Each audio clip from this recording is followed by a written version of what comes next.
Hello friends, welcome to Kamala's fantasy.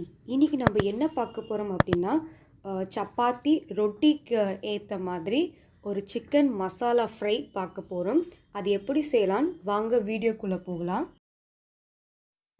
இப்போது ஒரு பவுல் எடுத்துக்கோங்க. அதில் சிக்கன் போட்டுட்டு நம்ம சால்ட் தேவையான அளவு உப்பு போட்டுக்கலாம்.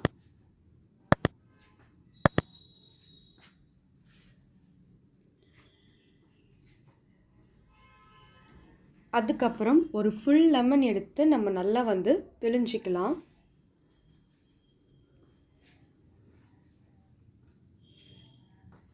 அதுக்கப்புறம் இதுக்கு தேவையான மசாலாலாம் நம்ம ஆட் பண்ணிக்கலாம். மஞ்சள், அப்புறம் சில்லி பவுடர் 1 டீஸ்பூன் போட்டுக்கோங்க. அப்புறம் காஷ்மீர் சில்லி அதை கலந்து போட்டுக்கோங்க. போட்டுட்டு நல்லா மிக்ஸ் பண்ணி மூடி வச்சுருங்க. ஒரு 1 ஹவருக்கு நல்லா ஊறட்டும். இப்போ ஒரு பேன் எடுத்துக்கலாம். பேனில் நான் 3 டேபிள் ஸ்பூன் ஆயில் ஊற்றிக்கிறேன். நான் ஒரு ஃபுல் ஆனியன் எடுத்து நான் நல்லா கட் பண்ணி வச்சுருக்கேன். அதை நம்ம ஒரு பிளேட்டில் ட்ரான்ஸ்ஃபர் பண்ணி வச்சுக்கலாம்.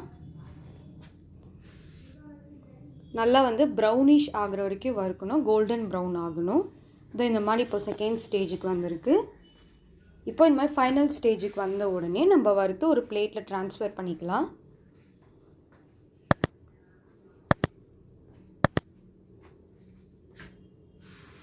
இப்போ அதே பேனில் நான் சாப் பண்ணி வச்சுருக்க ஜிஞ்சர் கார்லிக் போட்டு நம்ம நல்லா ஃப்ரை பண்ணிக்கலாம்.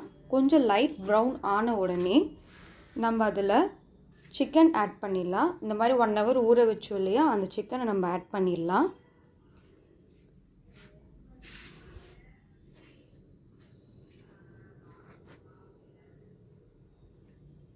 ஆட் பண்ணி அதை நல்லா வதக்கிக்கோங்க. நல்லா ஹை ஃப்ளேமில் வச்சு கொஞ்சம் நேரம் வதக்குங்க.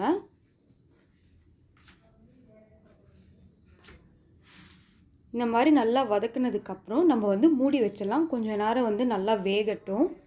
அந்த மசாலாலாம் இதுவாகி நல்லா வேகட்டும். இப்போ வெந்ததுக்கப்புறம் இந்த மாதிரி வரும். இந்த ஸ்டேஜில் நம்ம டொமேட்டோ போட்டு நல்லா வதக்கிக்கோங்க.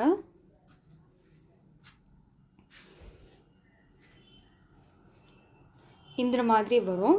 இப்போ நம்ம ஃப்ரை பண்ணி வச்சுருக்க ஆனியன்லாம் நம்ம அதில் போட்டு நல்லா வதக்கிக்கலாம்.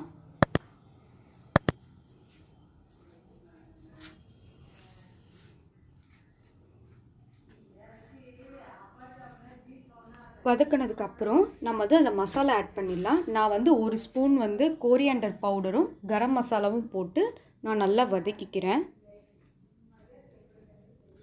நல்லா வதக்கினதுக்கப்புறம் 1 கப் ஆஃப் வாட்டர் ஊற்றிக்கோங்க. கொஞ்சம் நல்லா வேகிறதுக்கு, அந்த சிக்கன்லாம் நல்லா சாஃப்ட் ஆகிறதுக்கு நல்லா வதக்கிக்கோங்க. வதக்கினதுக்கப்புறம் இந்த ஸ்டேஜில் நம்ம ஒரு 1 ஸ்பூன் நெய் போட்டு, அதுக்கப்புறம் ஒரு க்ரீன் சில்லி எடுத்திருக்கேன். முழுசாக எடுத்து அதை நான் 3ஆக கட் பண்ணி அது கீரி அதில் போட்டிருக்கேன். போட்டு அதையும் சேர்த்து நல்லா வதக்கிக்கோங்க.